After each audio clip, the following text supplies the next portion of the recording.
Qui domine la mer domine le commerce. Celui qui domine le commerce domine le monde. Cette phrase de Walter Elliot expose parfaitement l'importance de l'espace maritime et permet de se questionner de sa place dans la stratégie de puissance.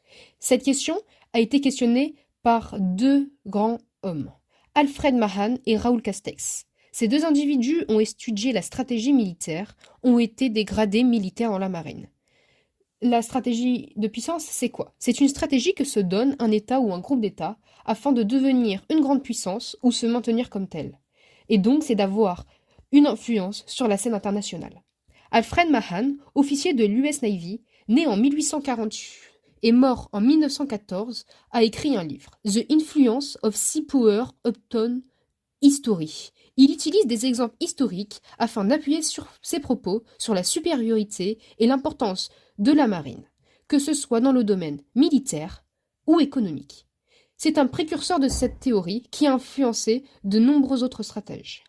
Selon lui, pour être une grande puissance, il faut avoir une grande marine pour la guerre, car elle permet d'attaquer et de se défendre grâce à des blocus. Pour cela, il donne l'exemple de la Grande-Bretagne, qui est l'une des plus grandes puissances militaires marines de son époque. Ensuite, il donne l'exemple de la marine pour le commerce, étant donné que le commerce est très important sur la scène internationale et permet d'être une grande puissance.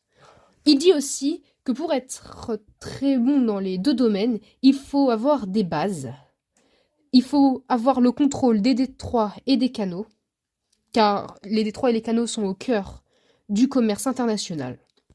Pour cela, il donne l'exemple du Pays-Bas, qui avait beaucoup de bases sur plusieurs endroits du monde. Donc, pour avoir une grande marine, il faut tout d'abord avoir une géographie plutôt avantageuse, c'est-à-dire avoir un accès directement à la mer, comme la France a ou la Grande-Bretagne. Il faut aussi avoir un gouvernement qui met en place des infrastructures qui permettent le commerce maritime, c'est-à-dire la construction de ports. Raoul Castex, né en 1878 et mort en 1968, est un amiral de la marine française. Il a écrit un livre, Théorie de stratégie, qui est en fait plusieurs tomes, donc 7 tomes, où il explique l'importance de la marine dans la guerre. Il est très influencé par Mahan, cependant, il explique d'autres choses, et par rapport à Mahan, il dit qu'il n'y a pas forcément de supériorité maritime, mais plus que l'armée de mer et de terre sont en corrélation, et qu'il n'y a pas forcément une plus puissante que l'autre. Pour Castex, la marine ne peut pas forcément directement agir sur la terre.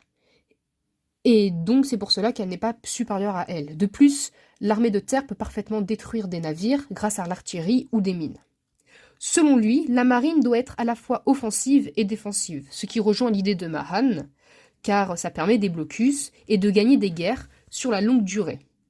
Donc, pour Castex, lorsque la Blitzkrieg est utilisée, la marine ne sert pas vraiment à grand-chose.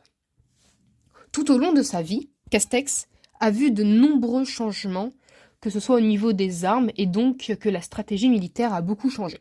Par exemple, il a vu l'arrivée des sous-marins, l'arrivée de la bombe nucléaire, et l'importance que s'est donnée les porte-avions grâce à l'aviation qui a beaucoup évolué dans son temps.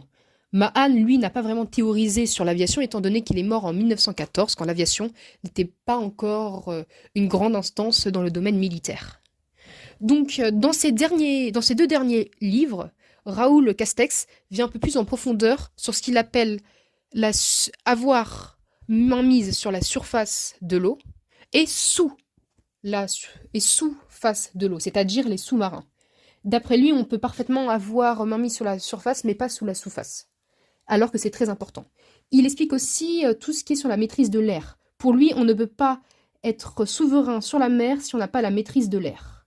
Donc, est-ce qu'aujourd'hui ces théories tiennent encore la place? Oui, l'espace maritime est extrêmement important. On peut le voir par l'arrêt du détroit d'Ormuz, qui paralyse et fragilise beaucoup de pays, étant donné que c'est un endroit très important pour le commerce et qui passe tout par maritime. Ensuite, pareil pour la Chine, qui, grâce à ses nombreuses acquisitions de ports dans le monde, est très importante et il y a beaucoup de puissance internationale.